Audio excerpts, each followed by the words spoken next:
This Dark Wolf series podcast is brought to you by Bravo Company Manufacturing.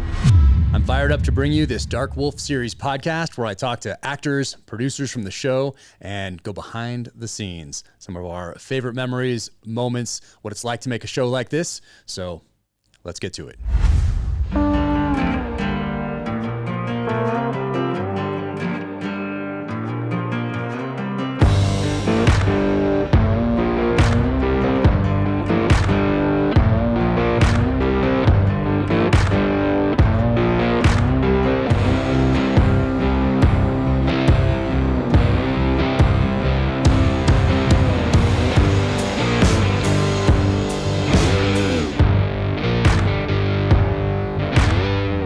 For taking the time. I guess I'll do a couple introductions. We have Taylor Kitsch, star of the show right here, number one on the call sheet. Ben Edwards, yes, thank you. And we have Dave DiGilio right here, showrunner, for those that don't know what a showrunner is and didn't watch our first season of this, doing the Terminal List, talking about that show. Showrunner is essentially the single point of contact for everything that happens on a series. So Jared over here, who is an executive producer, actor, writer, and technical advisor. Is there something else in there? Did I miss one? Bullshit barometer. Yes. I don't know if that's an official title, but yes. And boozer on the show. Somebody can see my shirt, more boozer. Yeah. That's a question I get asked more often than any other is when are we going to have a boozer spinoff? Always in the comments of every post. So, who knows? Like there's shirts. So, I mean, I don't know. Yeah. Competition. Awesome. But thank you guys for being here. And maybe let's talk about how this all came about. But first off, people don't know why we're all here in the first place. That is due to Mr. Jared Shaw right there. And Jared gave Chris Pratt the book before it even came out, and Chris read it, optioned it, and that's why that brought this whole family together. So, Jared, thank you for everything. Wow. Thank you. I appreciate it. And thank you for... And we won't go into the whole story again, but it goes further back than that. You and your leadership and being a good dude and taking care of me when you didn't have to, and all came back around, and here we are. So thank you. Here we are. He murdered a protected CIA asset. An example needs to be made. You think I'm gonna let you and Ben take the fall? It should be me. So how did we get this? How did we get Dark Wolf? Who should we kick it off with? How about Taylor? What was the first call you got about this? And were you thinking about this at all before you got a call? I remember whining that I wasn't on the book cover. That's where I think it really started. Oh, I should have got that. Dang it. It was just Pratt. That book cover. It started with that book cover. Let's be clear. So we did a book cover, and dang it, I should have grabbed that and brought it down. Son of a... But, it's downstairs right now. We'll put it in. Wait, yeah, you're saying all you have to do is ask for a book cover and you get a spinoff? No. Yeah, totally. Yeah, it's a book cover. Oh, that's a good idea. But so we did a cover. And that was for the press, wasn't it, Dave? Was that for the press? Yeah. And so we did one. And did I put it up when I was in with Pratt? Is that what I did? Yep. I wanted to gift him one. Yeah, we were reading excerpts out of the book, and someone handed me the new cover, and I got genuinely upset for about inconsolable for about a couple hours. It was hard to console you, I remember. But yeah, no, honestly, I think, where did it start? At least for me, obviously I signed a one-season deal, and it was, you never know, right? I don't care who the cast, the writing, you never know how something is going to come out or be received. And we're all so fortunate to be sitting here with, obviously, because it was received so well and the numbers were amazing and the feedback was incredible. So for me, it kind of came out of nowhere.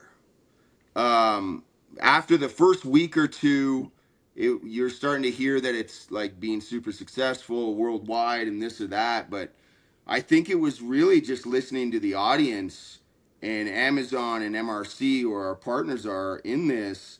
And I got a text, I think, from Pratt, and just kicking tires about like, hey, are you, curious if we start pitching this, would you be into it? And this is before like kicking tires on backstory of Ben.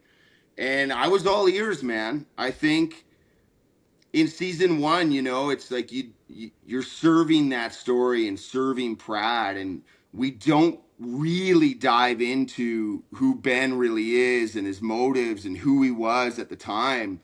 So I was all ears. Any actor on the planet is gonna want to show you more of this character. So when he kicked that over to me, and then Davey and you guys got on the phone or pitching ideas, I was just like all ears and ready to go, man. I think for me it was like those things I hung my hat on were there's the line on the boat, Davey, that was I think day 2 of filming for me, where I say I miss the teams when I'm holding that gun, the Long Live the Brotherhood gun. May I?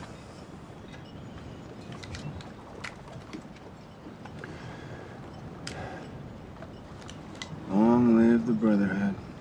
Fucking A. I miss the teams, man. It all stemmed of like, how did this guy get kicked out of the teams? And that was a massive thing because we all know if you strip that guy of his trident, you're stripping so much of his cause and his purpose in life. So for me as an actor and diving into the cause of that was huge. And I thought we did it fucking really, really beautifully and emotionally, which was a massive tap in for me and us story wise. And then, of course, just the parallels of the moral compass or lack thereof that Ben has and what he's going through, and hopefully shining a little bit of light in the darkness of service was something I selfishly wanted to get out. Obviously, Shazi being on board and knowing so many of these guys in a beautiful way. So it's something you're serving something bigger than yourself, you know, which is an amazing feeling when you get to walk on set. But that's the long-winded version for me. And Jared, I've never asked you this before. When you got the call from Chris or the text asking, "Hey, what do you think about doing a what became Dark Wolf? What do you think of doing Ben Edwards' show?" What did you first think of that?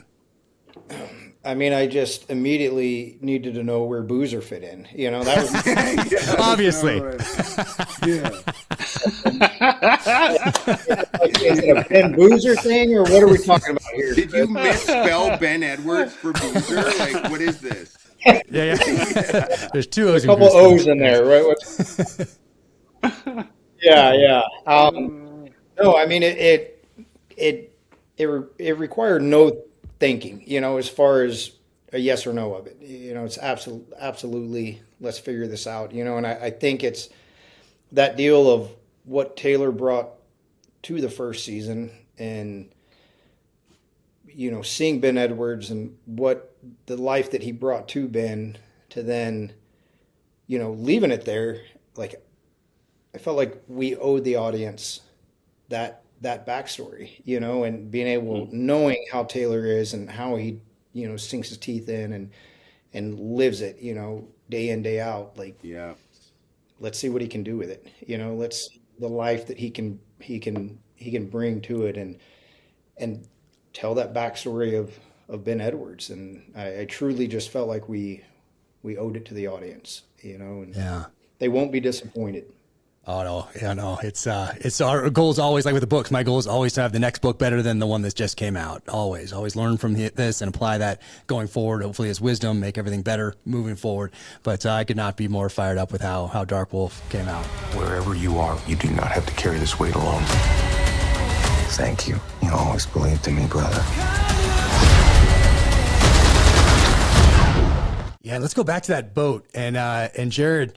Going back to that scene, I remember. So it's the last scene, one of the last things that we filmed, and it's Taylor has been, Chris is Reese there on that boat. I was hoping I'd see you again. And going through those lines, like what Taylor's going to say as Ben, as like the reason that he did the things that he did.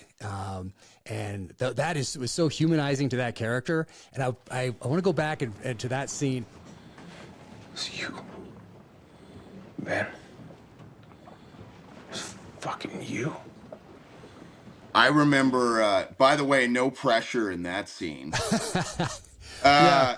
Well, Taylor, let me set you up. Yeah. Yeah. You were I thinking want to about set that this up scene from for the a outside long looking time. in, because like I've gone to set and I'm talking to you, and then all of a sudden it's action and boom, you're in it. And we're just talking about other things. We're talking about motorcycles or whatever, and boom, you're in it. Same thing with Chris. We're talking about other stuff, and then boom, you guys are in it. You're such pros. That one was different. That one, you guys like went to your corners. You guys were like by yourselves. You guys were in it, and then you guys came together and did it on that. But that was very interesting for me to see from the outside, and it was so powerful just to watch you guys that night do that. And yeah, what are your memories of that night of doing that scene? There's so many, obviously, but I remember that video village being packed too. There's a lot of people I didn't recognize through the first 6+ epis. Oh wow! That were there, or 7, right? But yeah, I love the pressure. That was a massive reason why I signed on, because this community obviously is very dear to me. So I think it's just the challenge of rooting that and understanding why someone would do that took me a while to find. But I think you sign on for those moments, right? To root it and ground it emotionally, which is the most important thing. I mean, I remember Mendoza, who I've known obviously over a decade, but he would be like, "Hey man, you know that scene's coming up, don't you?" And I'm like, "Yeah, Ray, I'm pretty sure we it's on the calendar and it's the climax of the show." And if that scene doesn't work, the show doesn't. Truly, at least that's the way I went at it. And I love it. And I think for me to try and root it was just a small moment. I was talking to Marcus Luttrell about it.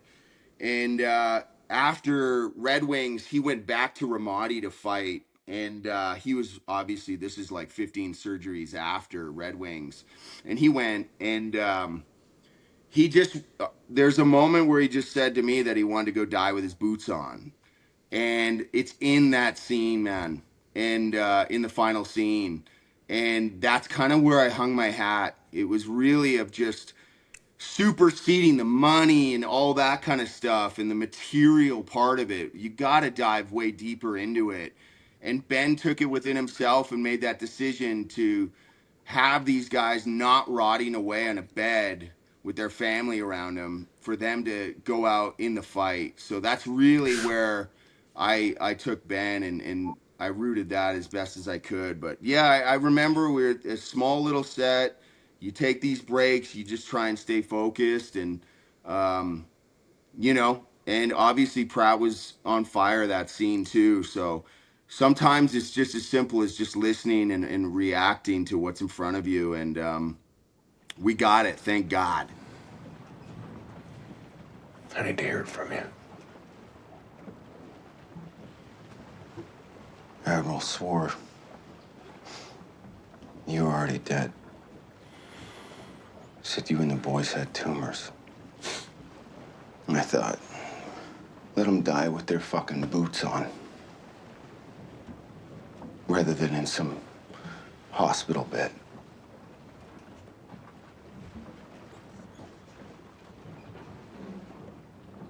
Did you do it for us? Did you do it for $20 million?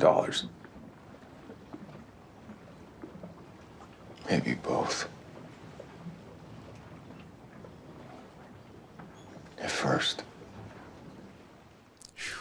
Well, to let them die with their boots on is such a powerful line. And it's one that I wish I had in the book. But once again, it's not. That's why people have such a hard time. They're like, Ben, that asshole, Oh, man. Because it's just the book. If they just know the book. I still get that, Carr. I still get, like, you son of a bitch. And it's like, and I went with Marcus and a bunch of I went to the Mike Murphy Museum opening with Dan and all these guys and McCraven and I will say, those guys that loved the show and watched it, they did really have a deeper understanding about that moment, and that they understood Ben in that moment and that decision, which obviously means so much to me. So, yeah, it was an incredible beat, man. And that was a big thing of like when I signed on, Davey, it was like sometimes you, all the time, right? At the beginning, you have a tendency, or I do, to romanticize this whole thing, right? And then I sign on, and that's when obviously the work, you guys deal with the same stuff of like, oh, this is great. We're doing X. We're having another season. Okay, now you got to write it and elevate it and keep it, keep raising that bar. So when I signed on, I was romanticizing it. I love the community. I'm going back with Ray, having worked with you guys. The meetings were incredible. And then I'm like, oh, wait, there's work to be done. How am I going to root this moment? But yeah, anyways, it was a beautifully tragic beat. And we had Ben in like a really nice boat, staying in like a really nice place when you saw him, when we cut back to him, of where some of this money that he got and what he was doing. And I said it was a massive point for me. And Dave was all ears, but I was like, I don't want Ben to spend a nickel of this money because it's never been about money. I don't want a brand new sailboat. I want the same sailboat that he kind of grew up going on and traveling on, and he did. And those little transition moments for Ben and his character are massive. So Jared, I remember being on text and phone calls and everything with you when we're talking about that scene and how important it was to have Ben not just be like the character he is in the book, which is pretty one-dimensional. And I wish I had written the character as well as he's written in the pages for the show. And then I wish I had elevated it the way that Taylor did as Ben. But I didn't. Can't go back in time. So the book is what it is. And Ben's character in the show is just so elevated, so much more empathetic, and just you humanized it, Taylor, to a degree that no other actor I think could have. But Jared, remember when we were talking about that, and it was a lot of back and forth, and it was Jared, it was Dave, it was Antoine, it was Chris, and it was Taylor who's now lived this character. But how did we get to those final lines that are said in that boat at the end of season 1? It's okay.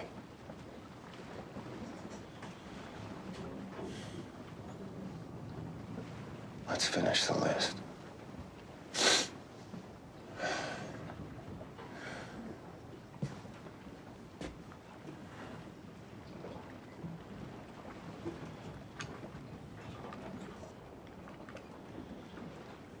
Yeah, I mean, like you said, there was a lot of back and forth and trying to find it and trying to figure out like what is that moment? What does it look like? What does it feel like? And Dave, I remember one night when where were we at? It's Lake Arrowhead, and I think it's morning at the point that we're having the conversation.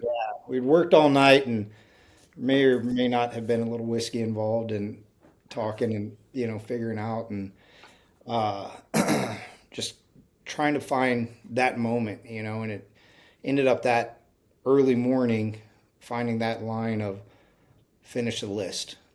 Let's finish the list, and that was like kind of and I get goosebumps right now talking about it, and the way then Taylor goes as Ben and delivers it, and that whole moment, that whole scene, was just beyond powerful, and coming, Jack, from the world that we come from, the community we come from, bringing it to filming and putting it on the screen, and the seal side of it, and then the filming side of it, and seeing what Taylor and Chris did in that moment, it was ridiculously powerful, ridiculously emotional, and we've talked about it before.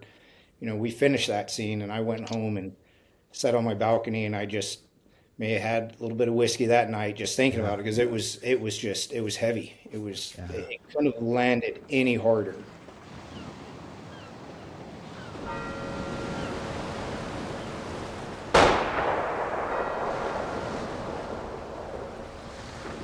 Shazi, we talk about this all the time, and to bring it into Dark Wolf is the accountability of Ben.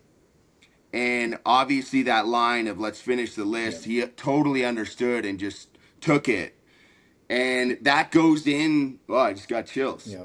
That goes into the first episode of Dark Wolf the second episode. I think we opened the episode, Dave, of us in that meeting where Ben is like, no, no, no, no, we're not going to manipulate this. It's me, and I'd do it again. He had to shoot Al Jabari to end the fight. Then it was warranted. Hey, man, stop. I appreciate what you boys are doing. I do. But I did it. I buried that motherfucker, and I would do it again. End of story. Chills again. Yep. Man, I'm weak. There was so much power when you delivered that, you know, like it is. Yeah. There was no acting in that, you know, that was you in the moment, you know, and that realism and authenticity that you always bring every single day on set to that character, and you know, and it's impressive. It's even, I don't know, Davey, how much you want to talk about the Ray fallout. Obviously, it's a massive part of this story.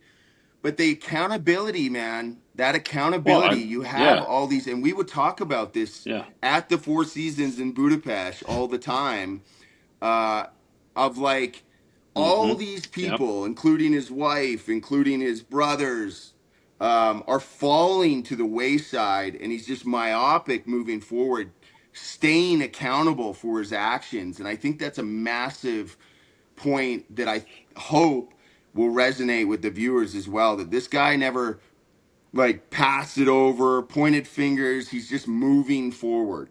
And I love that about Ben in Dark Wolf.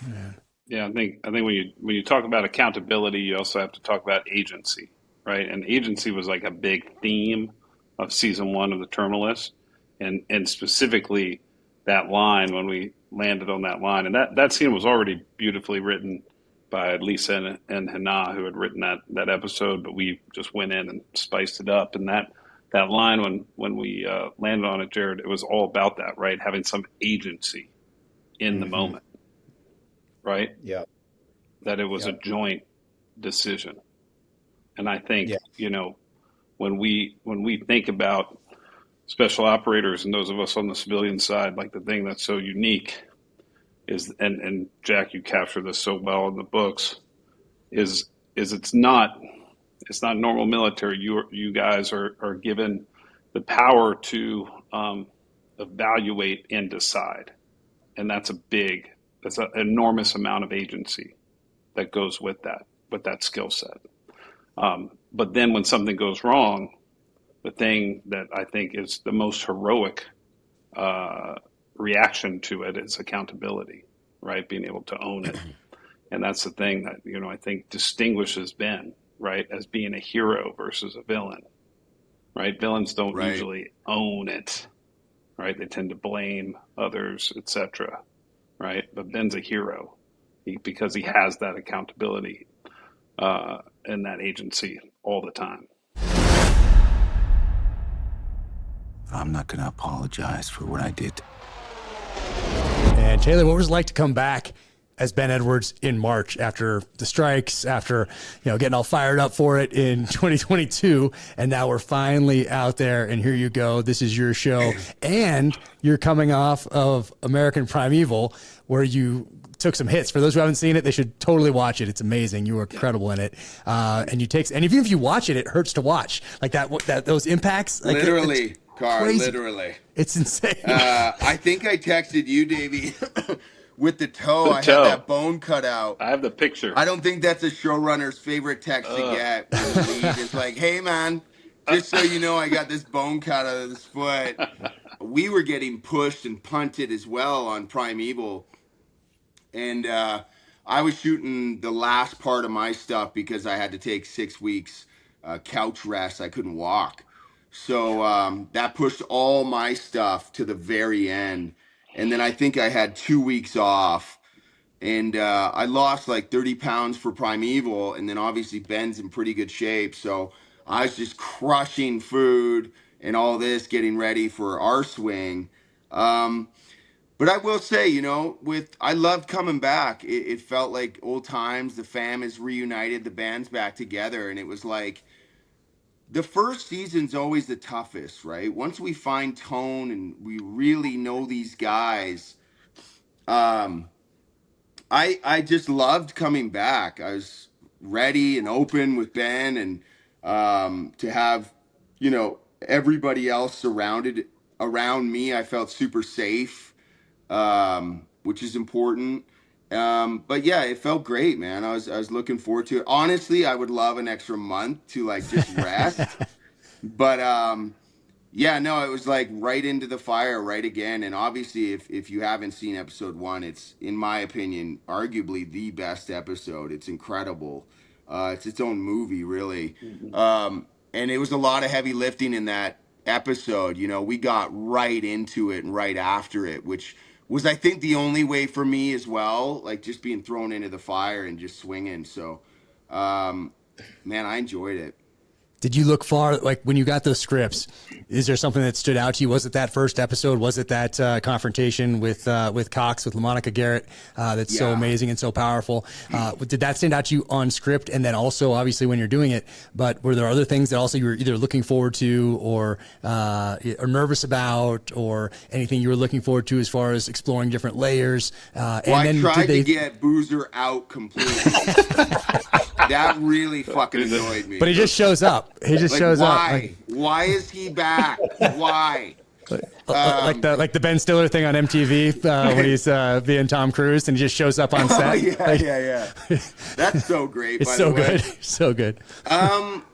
My moments, I remember, obviously the Cox scene goes way deep for me, knowing the community and some of these guys being brothers, and another EOD guy who's a dear friend of mine I met on Lone Survivor. He had 200 guys under him, and he was commanding over both Luttrells, actually, in Ramadi. You just met him, I think, Carr, too. He was with us on the 106. Oh, nice. But he had a lot of people under him. And I remember, he's obviously retired now, and I remember him talking about a lot of the semantics that goes on and how upset he would be of not getting the full information and sending guys into the fight. And so that kind of resonated with me. And then I talked to Shazi about this moment and Davey, and they literally are just like, fucking, here's your green light, have it. And I think that was honestly my first day in Budapest. That's right. Was it? It was, yeah, wasn't yeah. it, Dave? We started in those sets. And I will say, I came in and I was a bag of shit in rehearsals. I just wasn't at the level I wanted to. It's one of those things where you overhype something in your head and you come in flat. And it happens. And once I got warmed up, and credit to the supporting cast in that, which is awesome. Once we got, I think it was like take 3 or 4, I was starting to feel pretty good. But I love that scene. It's really important to me. I think it's a massive message as well. And obviously rules of engagement are huge throughout this show. You gonna tell my men what you just fucking told me? You got the balls for that? I'll fucking wait! I need you to stop now. And then I texted another big moment, the Jaburi moment, the turn of Ben's life. Is that Jaburi, one emotion? We talked about this in our writing on these Zooms. I was right here. How one emotional decision can turn your life and the surrounding parties of your unit. You can turn their life as well around. And obviously Rafe takes a hit too.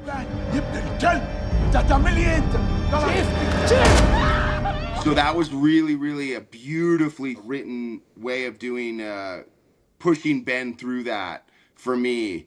And then I texted Dave after I read, I think it's the turn in the tunnels. But I texted Dave being like, what the fuck just happened? Nice. Nice. That's awesome. Man. Yeah, there's some twists in this season. Big twists. This Q&A is brought to you by Staccato. First question from Crosshawks Nation on Instagram. One of my favorite follows, by the way. Question: which did you find more challenging, adapting your novels, The Terminalist and True Believer, for the screen, or coming up with an original script for Dark Wolf? And it's a very interesting question. It was nice not to have a book to worry about, if that makes sense, for Dark Wolf. We had the characters, we knew what we wanted to do with them in this season of television, but we weren't anchored to a book, meaning we didn't have to have that extra step in the process going, oh, but do people who have read the book, are they looking forward to that chapter, that scene, that arc of said character? Is there a fan favorite part of the books that we can't not put in there? Or are we going to upset the audience if we do something that's not in the book? Or none of that's in the calculus. It's just using these characters and putting them into a completely new scenario and coming up with that essentially from scratch, but with a couple little hints there that I leave in the beginning of True Believer. So that gave us a little bit of a foundation. And the way it happened is Jared Shaw and David DiGilio flew out here to Park City, Utah. We beamed in Max Adams, former Army Ranger, on who's one of the executive producers and number 2 in the writer's room, on Zoom. And we came up with this whole concept that dealt with Iran and nuclear weapons and upstream disruption, and then Ben's character arc, what causes him to do the things that he does at the end of the Terminal List. So that's really what we were exploring in here. So it was really fun to be able to do something that wasn't tied to a book, but obviously has the characters from the book. So it was a lot of fun. In that first episode, though, when we talk about when you Benify it, like, was that the first time this season where you Benify? Because you've done it multiple times, but was that Jaburi kill that the first time? Because it was written a different way. And then you say, what would Ben do in this situation? And maybe it's not what's on the page. This is a perfect example, Carr, of one, we have time for rehearsals, which was huge. Mm-hmm. This is a fucking team effort, man. Truly. Obviously, Shaw, like I said, is your bullshit barometer, but we genuinely walk that, and everyone's opinion is floating in there of like, what would you do? How do we root this? How do we make this, which is kind of our North Star, authentic? But I remember being in that house, in that set, Dave, and it was probably a 90-minute rehearsal. Yeah. Of just talking this out from the DP's POV to what we want, where the girls are in the corner, what is Dar doing? And then, of course, Jaburi, how much do I engage before I truly engage with him? Man, it was like we really, really broke that down. And I think that's why it turned out so great, of just like taking the time to understand that the stakes are at an 11, and this is personal, and it goes beyond operating, man, which is, I think, the beauty of this show. Mm-hmm. You know, these guys aren't fucking robots. There's so much behind each split-second decision. And when Ben is looking into the face of evil, that guy just doesn't get to exist anymore, according to Ben. So to Shawzy's credit, he wrote another moment in 6 that is one of my favorite moments of the show on the plane that I won't go into, but that's another moment where Ben is full stop taking in a guy that is just representing what's bad in this fucking world. And he deals with them, obviously, but I love those moments, man. I think that's like, it's what really makes Ben authentic. And I think there's, not that I go for, I hope you're rooting for him, you're going to hate him here, but it's just authenticity, and you're just always trying to root those moments, and credit to you guys for giving me the moments to play. Yeah.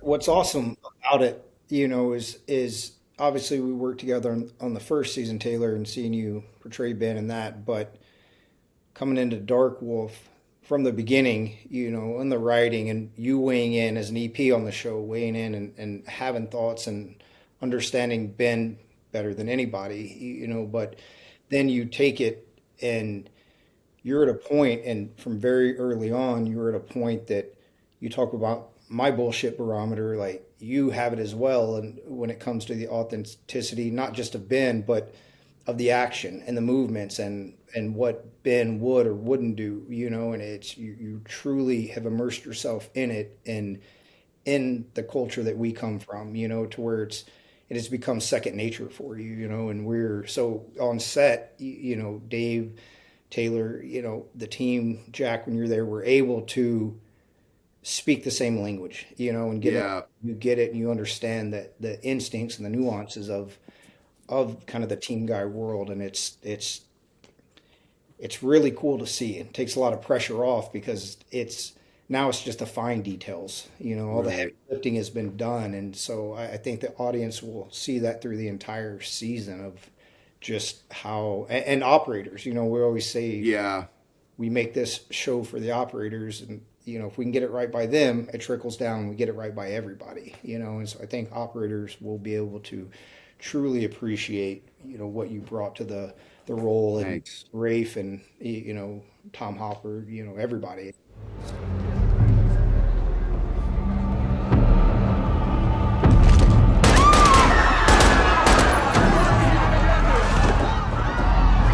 The subway. Oh, yeah. Similar thing. Yeah. Benify it. Benify the It was moment. big. I think that one, Yeah. you know, was fascinating. And I think, you know, one thing that's really important for people to know about kind of our process versus some of the stuff that you read about other franchises, etc. It's like, you know, we really like treat the scripts as like living, breathing entities, right? Like that thing is never done, right? And it really starts with stuff that Jack does in the books, like, you know, that Al Jabori piece that's the end of 101. That's really, we took Rafe's backstory from the books and we decided to make it a moment that was about the three guys, right? Ben, Reese, and Rafe, that changed their entire relationship and friendship forever, right? The ramifications of that moment. So it starts there, then we go through the scripts. And then when we get to locations, you know, we start to put these things in play. And Jared, who sits atop our authenticity and action team, Max working with him through the script phase, Roms and Tom, who are on the stunt side, they start to build these things out in the spaces, right? And Jared really like starts to adjust the action to the space and how an operator would move through that space. Max, who's former Army Ranger, takes that back onto the page, redoes the page. But the end of 3 was a completely different type of set piece, just a completely different idea. And we were in the safe house, which features heavily in episode 2 on. We were there forever, like 8 years, I think. Yeah. It's fucking brutal. I know. You just parked the company in there for 8 years. It was like everyone's just going at each other. It's just like anytime you put an entire company in one house for that long, it's just nights, everything. Yeah. Just it was also haunted. Remember that place definitely haunted. Yeah, it was. So yeah, but I remember the guys like showing you what that set piece was going to be, like in between setups. They took you outside and showed you the set piece, and there was just something that wasn't sticking right with you. And it happens with Chris as well. He's similar. You guys both like live in these characters, and I think, you know, inspiring ideas that come out of seeing the work that the team is doing. And man, I mean, you know, it was a big thing of like, wait, can we do this? Like, can we pull this off? Like, it's a cool idea, Taylor, but like, can we do that? You know, it's like only episode 3. Yeah. And that's what we ended up shooting. You know, we've like that idea that you had, we like kind of got to the place where like, yeah, fuck, we can do this. And I think the thing we always talk about with Ben, right? He's just utterly unpredictable. And it spoke to that, right? The best. That's like literally what it spoke to. Like that type of feel. And so yeah, you know, I think it's like a great lesson for all the storytellers out there who are, you know, aspiring, whether you're a military veteran or a civilian storyteller, you know, be open, right? Be open to good ideas. It's truly like nothing's set in stone. Best idea wins. Yeah. Yeah. And that carried more weight in the wood chopping scene as well for Rafe to play, which was, I know on the day, big for him. Yeah. For Hop to dive into of like, listen, man, you're fucking going way too rogue. Yeah. There's too much shit. There's too many civilians in this shit. You got to recenter yourself, which was great for him. Completely. You are forgetting everything you learned in the teens. Back in Budapest, you walked onto a subway car alone to ice an enemy you didn't even know. This Q&A is brought to you by Huxworks. Here we go. This is from Ben Sykes on X. He said, are you still getting reps in? Dry fire or range time? I try to whenever I can, but there are quite a lot of projects on the books right now. So these days, it's if I can get any bit of exercise in, I try to do that. And then it's right into projects, right into writing, whether it's for the shows or the novels. It's right into that pretty much all day, every day. And then sometimes world events pop up, like on the day of this filming, where I have to go right from here to a news hit. So I have to get caught up on what's been going on in the world and then provide a little analysis there. So it's a busy time, but I feel extremely fortunate. But yeah, I still do the reps as far as going from the holster to presentation and that sort of a thing, and just making sure my kit's all good. Luckily, there's a strong foundation there, but I'd like to get some more range time in. But it's also a different phase of life right now, and all my my energy and effort is really going into writing. And Jared, when we talk about authenticity and you being at the top of that pyramid, I mean, there every day from scripts through production, through post-production, into marketing, every single aspect of this. What is that like I mean, do you feel that responsibility or is it fun? What is it like to be the one that everyone looks to make sure that everything is authentic on set? Because it's like a lot of it is the details, because we all know this is a fictional story. We've made up this story, but we're not going to take people out of it who have done this by having someone's finger on the trigger pointed at their buddy as they're having a conversation because they don't know what they're doing. They just look uncomfortable with it. And then even mindset wise with Ben, with Reese, with Rafe, like being able to portray that mindset of a modern day warrior through dialogue, through action, and by not taking those guys out who have done this for real as they're watching it and they see something, geez, of course, yeah, finger on the trigger, he's pointing at it himself. Why is he doing that? Just flagging everybody. Yeah, exactly. Like, hey, everybody. Like, so they don't get taken out by those things. They can go along with the fictional narrative. But what is that like to be doing that from inception of a concept all the way through to the end? Yeah, I mean, it's that deal we've talked about before. You gave us the material in the beginning with the first book, and reading that, which, that it's all in the pages of your writing, and so that's the first level of responsibility, is upholding that standard of keeping that authenticity straight, and it's, credit to Dave from the beginning, our fearless leader here. He understood that right out of the gates, the need for that authenticity and understanding it, and really pushing, not just from us, but everybody involved in the show, like that being our North Star, and having to get that right, so there's definitely a level of responsibility to getting that right. And like you said, Jack, to the guys that have done this job, owing that to them, not wanting to take them out of it. If you have a guy getting ready to, enter a room and he racks his weapon, and it's like, no, you can't. A little late, buddy. Day one. Yeah, you can't do that. And so, we try to get it right, in the grand scheme of it, but also down to those fine details, and that's where, once again, I can't build Taylor up too much, but it's no, go ahead, it's fine. Yeah, you got 10 minutes. Yeah, but he, Taylor just daily. It was just, and once again, we talk about being able to sniff out if it wasn't right. Taylor will call you on it, and so it was just made my life easy in that way of working with Taylor and the rest of the team. They wanted to get it right, and they would see the effort Taylor would put into it, and so it took some burden off that way, and being able to work with someone of that caliber and want to get it right, but it is overall, I mean, from the script to, blocking it out, putting it on its feet, everything has to be right. Once again, we don't always get it right, but it's not from lack of effort, lack of trying. Like, that is truly, we take pride in that, and in trying to maintain as much authenticity as we can. And we get to see more Boozer in this thing. We get You Behind the Rifle, episode 1. Seeing that on the big screen in New York for the premiere was awesome. I mean, it was so great. We have to figure out how to get these things in theaters, at least the first 2 episodes going forward. Like drop it the weekend before. And so you build up some buzz. People, if they want to see it on the big screen, they can do that. And then create some word of mouth also going forward, and they can stream the rest as they drop. But at least those first episodes together on big screens across the country, we've got to do that because it was so cool to see in New York. And seeing Jared on that sniper weapon system was just awesome. And then you guys around the fire together.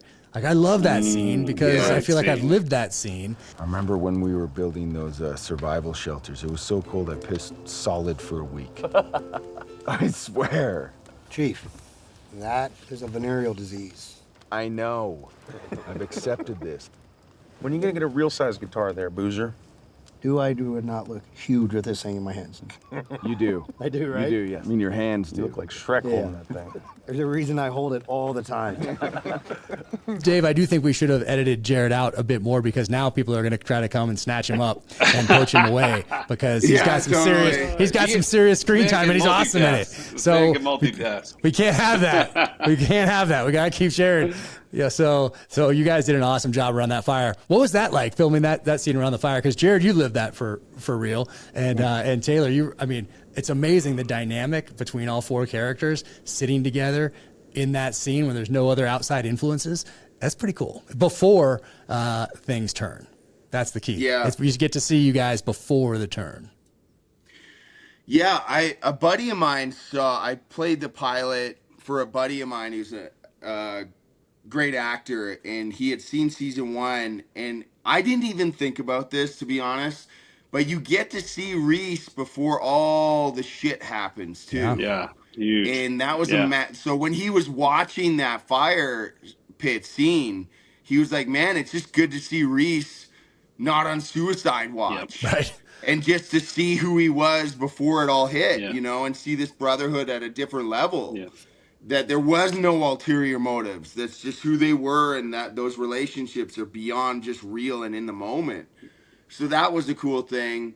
And again, it goes back to just the band being back together.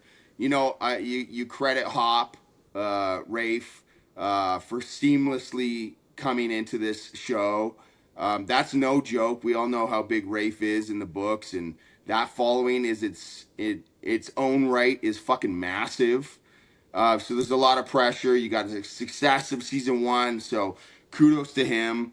But yeah, that's the brotherhood, and I think anytime you can have those, what I think we do so well is you create and evolve these relationships so you actually fucking care about these guys. It's not just going and fucking up houses and going in on these action routes. It's really understanding who these guys are, and in that same breath, now you're driving story with the action, which is so important to all of us. But yeah, no, those scenes are always circled on the calendar. They're lighter and more fun to engage. We had a Shazi, how much improv did we have before Pratt sits down? It's like the whole episode could have been just the improv moments. And Dave's probably cutting this being like, what the fuck is okay, here's these 10 seconds 42 minutes of Boozer playing the ukulele. Makes my hands look bigger. A lot of it, though, a lot of that improv did live, that we were there having fun, and Jack, you asking about that scene, I'd be lying if I said I wasn't a bit nervous for that one, going up with heavy hitters, Taylor, Chris, Tom, I'm like, dude, what? Like, all right, here we go. But like you said, Jack, having lived those moments in real life, once we got in it and sat down and we're kind of in that zone, it felt so real, so normal, and it was just, it took kind of all those nerves away, and we're just 4 dudes in the moment. And it was, that one was, well, I have a favorite scene, but that one is. Oh, you have to say. Oh yeah. Now you can't not say it.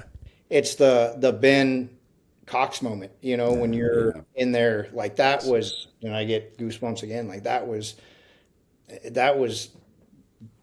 beyond powerful, you know, and I just remember watching it, and you have those moments when you're in front of the monitors and the scene is going on, and it's only happened a few times, you know, in my career where I'm watching it happen, and I know, like, dude, I'm watching something truly special right now. And that moment, just Taylor, what you brought to it, you know, and just the intensity, and I mean, you were in the zone. You were in the zone before you even started it, and you know, I don't know if you knew the direction you were gonna go or what it was, or you know, but I forgot that I was watching.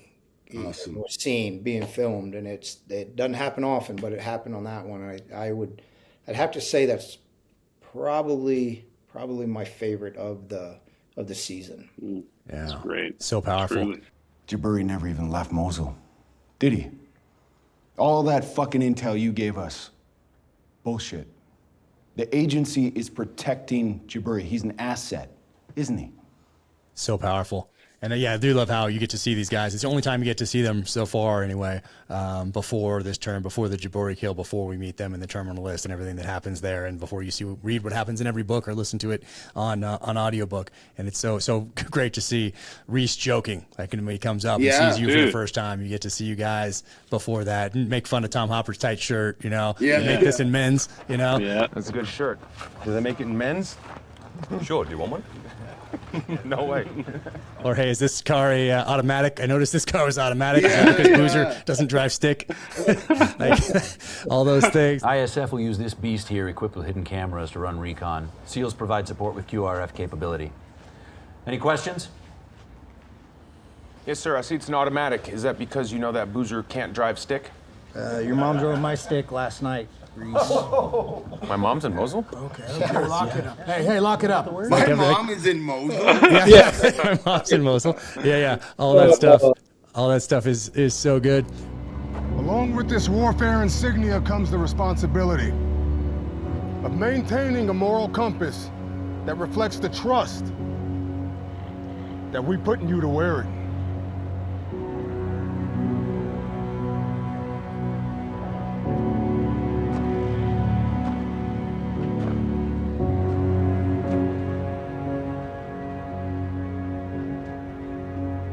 You've broken that trust. The pulling of the tridents. What was it like to create that scene, Jared? Because you were instrumental in that on the page, and then to actually see it brought to life, and to see Taylor and Hops up there. Yeah, well, unfortunately, but I guess fortunately for this sequence here, this scene, I lived it. You know, I had my bird removed, and so I was able to kind of unjustly, by the way. Yeah. Let's throw that. That's what we're going with. Unjustly.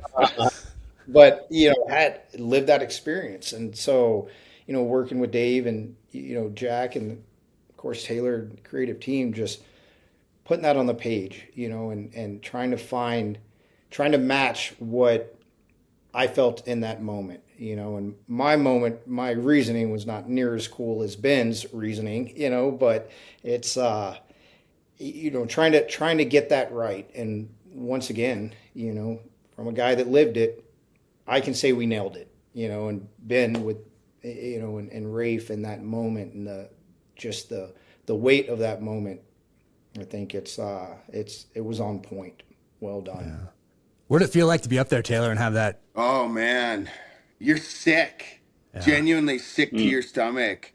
And I'm in the waiting area and everyone's waiting for Hop and I to get out of that Cox's room or area, right? We're coming out of that building and walking right down the pipe. Yep. And credit Mendoza as well, of really both Shazi and Mendoza doing it exactly how it's done. So no acting required, to be honest. You're so already like in the headspace of Ben, and when you talk to Shaw or Mendoza on the day, you just have to understand what that means, you know? And so you just play the stakes at an 11 of like stripping a guy of course, tangibly this bird, but what that represents is so much deeper. You're stripping that purpose away. And I think there's the moment actually in the helicopter where Ben kind of breaks and I didn't plan on that. It was a moment that I looked over to Hop, to Rafe, and he was across from me. And you're understanding that, man, this decision didn't just turn your life upside down. You just genuinely turned Rafe's upside down, and the guilt with that just erupted through me. And you just break because you just feel fucking terrible. And obviously Rafe's past is so storied with his father and all this, and what that is going to represent to him moving forward. Like, does he tell his family? Are you honest about it? Like, where does he go? Right. And whose shoulders are these on, you know? So the weight of that and doing that scene, and thank God we did that scene before the helicopter as well. Yeah. But no, I think you're just trying to play the stakes and understand of just the depth of what that means. Yeah. There's really, I mean, there is it's another moment that you're like, yeah, sorry, David. I was going to say, I mean, it's fascinating, right? Because there's a direct correlation and line between the scene we were talking about around the fire and that moment in the helicopter. Long live the Brotherhood. Long live the Brotherhood.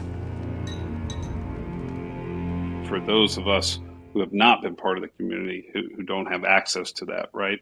We have to understand the level of brotherhood that's shared, right? The level of friendship, the shared experiences.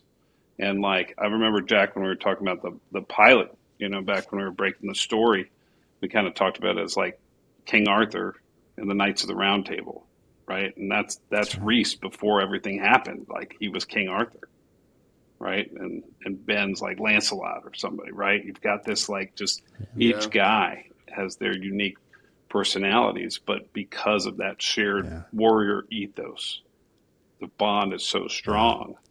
And so if you get kicked out of that round table, you get kicked out of that, you know, you're stripped of the thing that defines you, right? Like, what survives? You know, man, I don't know what to say. I'm not gonna apologize for what I did to Algebra. I'm not. But I am sorry for what it did to you.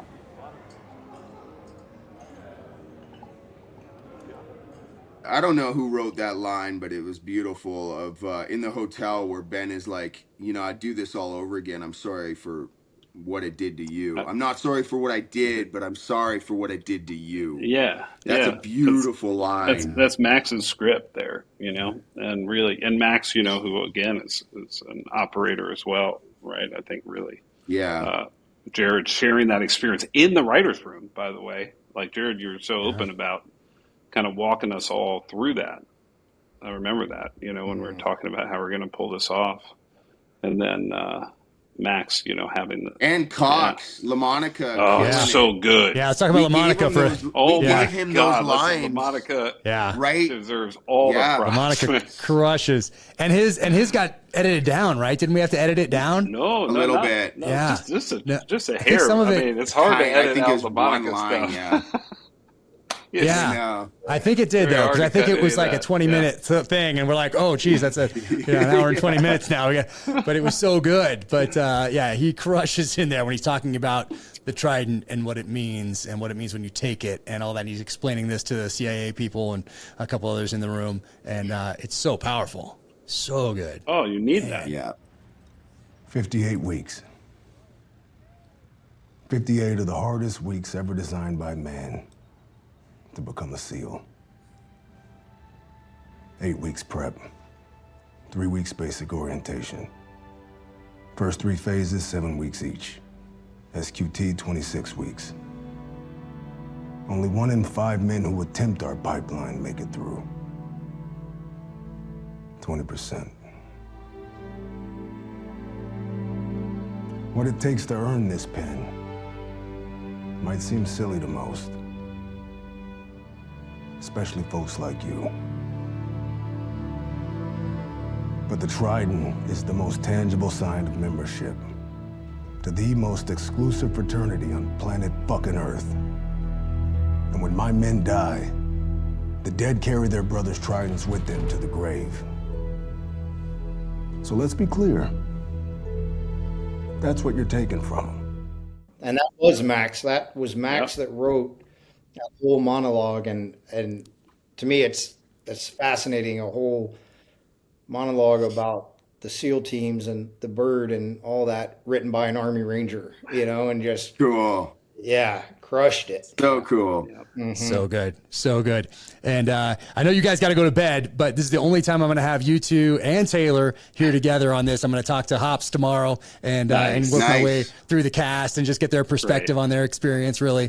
Fuck Rafe. Fuck Rafe. Fuck that guy. Team. I'll pass it along. I had an interview the other day. I had this woman was chatting, and she was like, man, it just breaks my heart that the breakup scene with Rafe, and oh my God, I think he was right. And I'm like, fuck that guy. He's so good. So little good. bit of Ben in that answer. Yeah. Oh, it's fantastic. Oh, did you guys see the thing that dropped today? It's the Terminalist PV, their Instagram handle, put it out, and it's the every time somebody says brother, and they asked you guys at the they asked you guys at the premiere how many times, and Dar's like somewhere between 5,200 and 5,300, and welcome to the suck, brother. Brother. Long live the Brotherhood. But yeah, drinking game. So I'm going to repost it later and say there's a drinking game, but not to use my whiskey because it's 125 proof. So you want to use something a little lighter, maybe, if you're doing that, especially in this season. If you're going to binge it, if you're going to wait and binge it. But overall, the whole course of this 7 episodes is such a cool thing to see, and I think that objectively, although art is subjective, of course, but objectively, I think we elevated the bar. We met the goals that we set for ourselves. We exceeded them. It's all due, really, it's due to this team. But then when it comes down to it, that camera's on one person, and that's Taylor. And you can make and break it right there. Doesn't matter how good all the rest of this writing was and everything else was. When they yell action and all of that pressure is on you, that's you that brings this thing home.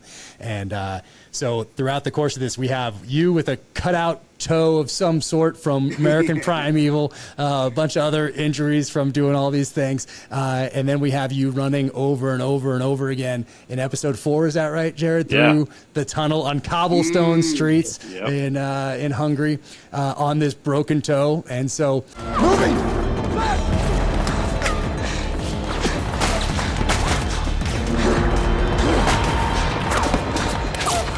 What was that like? And to do that, are you physically in pain and acting like you're not in pain as you're doing those sprints over and over again through the tunnel? And good thing it wasn't cobblestone. Oh my gosh. Like the worst thing to run on. So that took quite a few takes, and credit to Kenny Acam, tip of the hat to him. But you're chasing side by side with Kenny hooked in, just pulling me with the camera, Kenny and I'm crushing running as fast as I can towards it. And there's a couple grimaces in the real tight that are very real. Because Dave, do you remember when I ran? I was so fired up the first few takes. I ran into the side by side. Exactly, with you my ran foot, into of course. it. Yeah. We came in. We were like, Idiot. ooh. But I know, we're like, wait, is it broken again? But we were good. But yeah, I love that sequence, man. And I think again that's what separates this show too, of just being surrounded by civilians in Europe, which is a real cool espionage kind of spy moment for this show, of like how these guys operate with all these variables around them. So credit to Shazi too, but man, here's another Benify moment. I remember doing these first few takes, Shazi, with Dar, who was shot, Mo, and all of a sudden you're like, you know what? We need to get this you got to throw some smoke. And then I'm like, I'm like, okay, show me how to throw smoke. And you're like, okay. Yeah. And then we put it on his vest and we did it, and it fucking made a beautiful moment where it shows us being overwhelmed. Landry on extra! Copy. Inbound.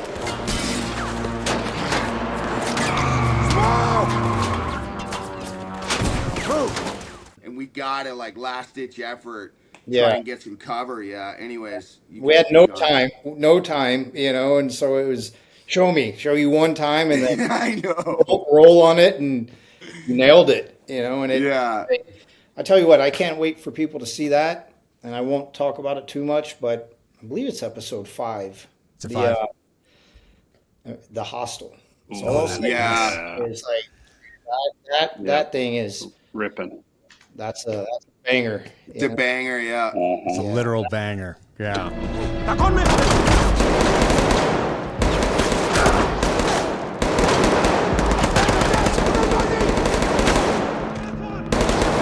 We were in there for what, five days or something. It was. I think it was 5 years. That one was, I think Davey turned the heat up in there first night. We didn't have, no one knows this, but we didn't have fucking, it's an abandoned building downtown Budapest. Yeah. And we had no AC real units going. And you guys were in Video Village watching, and I'd come in and kind of check in on how things are looking. And you're just like profusely sweating. True. And you're like, looks good. We're all going to pass out in about 8 seconds. So. Oh man, that was a banger car. Oh, so awesome! It came out. Yeah. It came out so great. I mean, it's so awesome. I love that scene. Everything that happens afterward too. It really was it's worth so good. The 60 crew members getting norovirus from that first night. Yeah. Truly, that's how good that set piece is. It was epic. Yeah. Oh yeah. Oh, brutal. And we have. I mean, there's so many good ones to talk about. From the end or explosion, from the car and the motorcycle. Speaking of motorcycles, you get to ride in this. How many shows have you gotten to ride in movies and stuff? Oh wow! Look at that! Yeah, look at that! It deserved it. That's awesome. Yeah, you get to actually ride the motorcycle, and it is for people listening. It's a lot of that's Taylor, unless it's something that you aren't there for, and it's some camera way up in the sky. I mean, I know Carr's a big motorcycle guy too, so. I think it's a big part of Ben as well, and it goes to that unpredictability that Davey was talking about. But I love it, man. I love that kind of stuff, and it's a selfish thing to, like, you guys I will give even more credit. I'd be like, let's manipulate that R9, put some knobbies on it. Oh, yeah. And this is, like, last minute. Yep. And it was like, okay. And then it's like the next day it was on camera, and we had to switch out those tires and make it look Benify the bike. Got to do it. But yeah, credit to you guys for scrambling and making that shit work. Yeah. Can't just have something off the floor of the dealership. No. We got to Benify it. Got to make it cool. Yeah. It's got to be cool. Yeah. It's got to be cool. And then needle drop stuff, Dave. I remember from that pitch that we did to Amazon at the end of October in 2022, and a different type of needle drop was specifically mentioned. You brought that into the pitch itself. Can you talk a little bit about that, how it differentiates itself from Terminalist? Yeah, for sure. I mean, I think, if you've seen Terminalist Season 1, you know that Outlaw Country is very much James Reese's sound. Like, it's a big part of the needle drop, but also the score of Season 1 is really influenced by that. But Ben, he's classic rock. He is, like, great metal. He is that guy. And so we decided that we wanted to lean heavily into our needle drop budget. You actually have to save money during production so that you can afford those songs. We ended up with massive artists, truly massive, Metallica, AC/DC, Pink Floyd. The soundtrack is just booming. And then Ruth Barrett, who does our music, our composer, she really elevated her game as well with the score on Dark Wolf. It's got a very different sound. The other thing, little things we shoot Season 1 Terminalist, the flagship series, on what's called spherical lenses. Fred Toy wanted anamorphic, so it's wider screen, wider format. So you'll see it's got a different look to it as well. The characters are in common, the authenticity is in common, the action's in common. But there are things that are just slightly different because of it's a Ben show versus a Reese show. Yeah. Oh man, I can't wait for people to see this. I'm so fired up. And yeah, finally, before I let everybody go, because I know it's getting so late over there, and I really appreciate you guys staying. You stayed way longer than you agreed to, and I appreciate it. Taylor, EP this time. How was it to be an EP? I mean, it wasn't enough because Shazi's in the show. I tried throwing my weight around. Just wait till his spinoff. Yeah. I mean, all of us would be on casting, right? And it goes and starts from casting to story to character development, and it really is best idea wins. And I think getting that EP hat on this was just creatively, you feel more empowered, and you can, of course, your word means a little more on set, but I don't think anything would have changed if I didn't have that EP. Right. And it's credit to this family and all that. So, I mean, as an actor, storyteller, you're creatively have a little more say, but I honestly think like these guys are just all ears all the time anyways. So, I appreciated it. And, but yeah, I don't think it really would have meant or changed much on set creatively. Yeah. And Dave, when you look back at this experience from putting this thing together, from me, you, Jared, Max, working on the story out here in Park City, and now seeing it on screen in New York on the big screen. When you look back on this experience, I know it's kind of bled over into True Believer, which you're on set for right now filming. But when you look back at the specific Dark Wolf experience over the last couple of years, what comes to mind? Like, what's the first thing you think about when? That's a great question. I want to know too. Yeah, I mean, for me, it's like hashtag team television. It's like just not something that a lot of people embrace and do. It's just faster and easier if you can be dictatorial and say, this is what it is, just do it. Right? It takes more time to bring everyone, and truly like everyone. Like we had a set dresser in Toronto who brought a song to us that we are definitely going to put in True Believer. You know, like that, it is that type of thing. We empower our crew, our cast, everyone to bring their ideas and ask the questions. And so I think we really, with Dark Wolf, figured out a way to empower all these amazing artists to come together and make something that is like Cinevision on a different level. And you saw it when you saw that put up on the big screen, that pilot put up on the big screen. And I heard they just did a screen in LA where they did 1 and 2 on the big screen. And it's just, it's really fulfilling to take the time, right, and see it pay off. And there's a lot of investment, a lot of care, a lot of pride put into making these shows, because they're not just shows. Like, they really are about something more. And that for me, that's it. We've I think managed to somehow combine the notion of art and teamwork. Amazing. And that's in not just in large part due to you. That is due to you at the top, making that the norm for this show and for this cast and crew. And my hat's off to you. And we talk about it all the time behind your back, just how incredible it is to be a part of this family, and how it starts with you setting that tone. And it's not just me talking to Jared and the guys that are close. It's talking to hair and makeup, and it's talking to mobility, and it's talking to the medical people. It's talking to everybody on set, and they all have the same thing to say, and they all want to be a part of this. And that is really because of the tone that you have set with this series. So thank you for that. I appreciate that, and I appreciate you guys, because you guys are equal parts of this. And so thank you guys. Thank you. How about you, Jared? When you look back at the Dark Wolf experience, what stands out to you? Because now when I look at you doing the things that you're doing on set, it makes me smile. And is my favorite part is seeing you from first season to now, and just how much you've learned and how much you continue to learn, and how you just it's amazing. Like, you could direct, you could showrun, you can do so much going forward. So I love seeing that. But for you, being intimately involved in each of these different scenes, specifically the action sequences, but not only the action sequences, some of those quiet moments that is just dialogue between two characters. But what stands out to you from the Dark Wolf experience?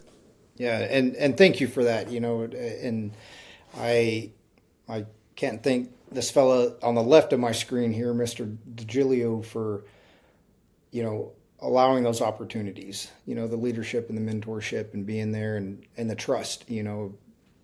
being able to be put in that position and not micromanaging and allowing to learn, allowing to make mistakes and, push forward and,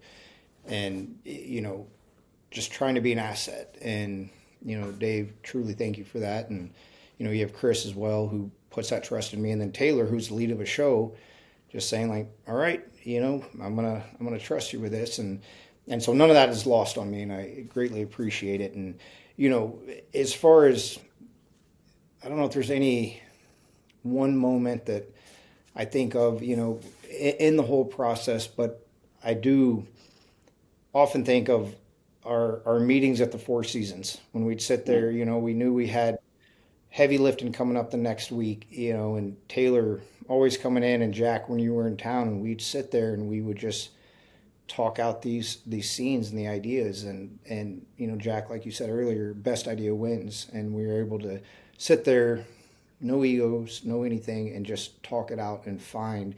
And truly some of the best moments came out of those Four Seasons, breakfast or lunch or dinner, whatever time of day it was. And that just being able to sit there and collaborate and find what the best way into that scene was. And Taylor, once again, you just being so in tune with Ben and knowing what Ben would do and what Ben would say, and then us being able to work off of that and just help build it out. And then when you see it on the screen, it would pull me back to those moments of sitting in there and having those discussions and those moments. And it's a very special process that I haven't experienced anywhere else on the creative side. There's always egos involved, and thankfully we don't have that. So Dave, once again, like Jack said, starts from the top down, and so that's you see it on the screen. Yeah. My agent, who is she's a like hardcore New York agent, boom, boom, boom, all business, and she was at the premiere, and she came up to me at the after party, and I've never seen her face like this, but she was like looking around like this, and she's never like that. And she's like, wow, she's like, I've been to thousands of these things, and I've never experienced one where you can genuinely tell that you guys love and care for one another and want to be together. And she was just floored by the whole thing. She could just sense it. And it was so much fun. And that was so cool to hear from her in particular, who's just so, driven and just business and hardcore. So that was really cool. That's some of my best acting that night. Some of my best acting. Oh man! And for you, Taylor, what stands out for you out of this whole? What stands out to you out of this whole experience over the last couple of years of bringing Ben to his own show? Again, you never know what the process and this or how it's going to come out. I'm just very proud of this. That it was so communal. I'm very proud of this cast as well, that they matched it. Yeah. We have some amazing actors that could probably hold their own show as well, and for them to come in and support and truly create a character and make them their own. So I'm very grateful for that. And it is that camaraderie, man. I really do believe working in Budapest and in Europe, and you're alone, you're away from your family and friends for 7-8 months, and we came together, and we all wanted to hang out and go for dinners and go play padel or go-karting or whatever it is, so that made it special, and I think you do see that on the screen, is that camaraderie from off screen really does translate. So I'm proud of that, and I'm proud of the quality of it, man. I really am. I'm chest out with it, and it's up to whoever, and we've done everything and then some to make it authentic and great, and so we'll see what happens, but I'm so proud of it, and that's something you can't take away from any of us, regardless what happened. If this is my last time playing Edwards, hope it's not, but if it is, we went out with a fucking bang, and we swung. Yeah. Speaking of, what do we think here? Another season, because the questions are going to come. We're going to get another season. We already had them. in the press junket. So to answer that question, what's the best way to answer that question, Dave? Is it to say that, we'll see when these numbers come in, and I think so. We'll see what happens. We're in the era of streaming, right? Data, all that stuff matters. So, just remember, if you walk away from the show, just keep it running in the background. That's all we care about. If you're disgusted with Dark Wolf, just keep it on. Keep it playing. Just you don't keep have to it watch on. it. Just keep it on. Hate watch it as much as you watch want. it whenever you want. Just keep it on. Hate watch it over and over again. Yes, on repeat. And then I'll let you guys go. I'm going to join you in 2 weeks out there on set. Nice. I can't wait to get back and see you guys, get the band back together. And Taylor, I wanted to ask you also about Howler's Ridge and how that all came about and what's its status right now. We're building that last structure. Thanks for asking. Howler's Ridge, I'm a big fan of wolves. We're on a ridge at 7,000 feet, right in between Bozeman and Livingston. And the goal is to help veterans that have trauma, that have gone through whatever it is they've gone through. Addiction runs in my family. So there's an sober side of addiction part of this nonprofit. And then we're going to also hopefully hook up with the abused women as well, which are all close to my family as well. So this is something that's been in the mix for 3+ years. It's 100% veteran built right now. We have 2 full-time vets up there, 2 Army guys, unfortunately. No, I'm just kidding. But yeah, we have 2 Army guys up there, a set of brothers, and they're full-time, and I'm very proud of it, and hopefully we open next summer and can start making a difference in these men's and women's lives, man. That's right. It's howlersridge.org or .com. Where can people find out? Both work. Okay, both work. Yeah. And then follow on the socials too, and follow along and see this thing launch next summer. And it's so cool that you're doing that. And I know that so many of us really it's right really here. appreciate what you're logo. doing. There it is. There's the wolf. Dang. Yep. And those photos too. I mean, how crazy this thing is called Dark Wolf. It fits with the show. That Taylor it takes photos of these things, like tracks them down through the snow in Montana for hours and hours and hours, and then like waits there, like hypothermic, ready to get the perfect shot. It's crazy. I mean, it's so. Davey sent me 2 titles, or one was obviously Dark Wolf, and I think it took me about 0.8 seconds to reply where I'd want what the name would be, but it's an incredible fit, so I'm proud of it, man. Incredible. Amazing.